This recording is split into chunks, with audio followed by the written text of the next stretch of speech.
Hi అండి, అందరికీ నమస్కారం. నేను మీ రవీందర్ రెడ్డి, రాఘవేంద్ర మోటార్స్, కర్మన్ఘట్, హైదరాబాద్. చూడొచ్చు, మారుతి సెలీరియో మన దగ్గరకు జనరల్ సర్వీస్ వచ్చింది.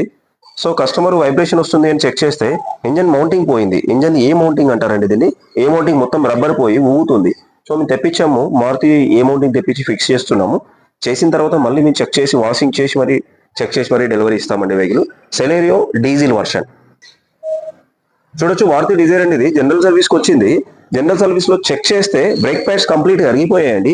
బ్రేక్ ప్యాడ్స్ పోయాయి, కస్టమర్ చెప్పాము, వేసేయమన్నారు. రెండోది డ్రై షాఫ్ట్స్ ప్లే ఉన్నాయి. రన్నింగ్ లో 20 to 30 స్పీడ్ లో వెహికల్ షేక్ అవుతుంది. డ్రై షాఫ్ట్స్ మొత్తం ప్లే ఉన్నాయి అనమాట. సో అవి కూడా చేంజ్ చేస్తున్నాము. కస్టమర్ సెకండ్ హ్యాండ్ లో కొనుక్కున్నారు. సో మేము అన్ని చెక్ చేసి ఇస్తాం దీన్ని. చూడొచ్చండి, మారుతి డిజైర్ అండి ఇది.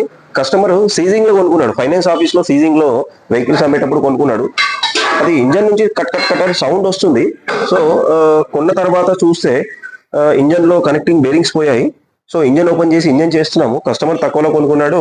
సో ఫుల్ ఇంజన్ చేయించుకుంటున్నాడు. సో 1 వీక్ లో అవుతుందండి వెహికల్. కస్టమర్ టైం కూడా తీసుకున్నాము. ఓకే, చూడొచ్చండి, Maruti Ritz diesel vehicle, commercial vehicle. Customer వచ్చేసి 3 lakhs వరకు కిలోమీటర్ తిరిగారు. సో రెగ్యులర్ గా సర్వీస్ టైం టు టైం చేయిస్తారు. కానీ టర్బో పోవడం వల్ల బండి రన్నింగ్ లో ఆటోమేటిక్ రేజ్ అయ్యి ఇంజన్ స్ట్రక్ అయిపోయింది. ఫుల్ ఇంజన్ చేస్తున్నాం. దీనికి కూడా 1 వీక్ టైం తీసుకున్నాం మేము. కస్టమర్ కూడా మాకు సపోర్ట్ చేశారు. ఓకే, థ్యాంక్ యూ అండి.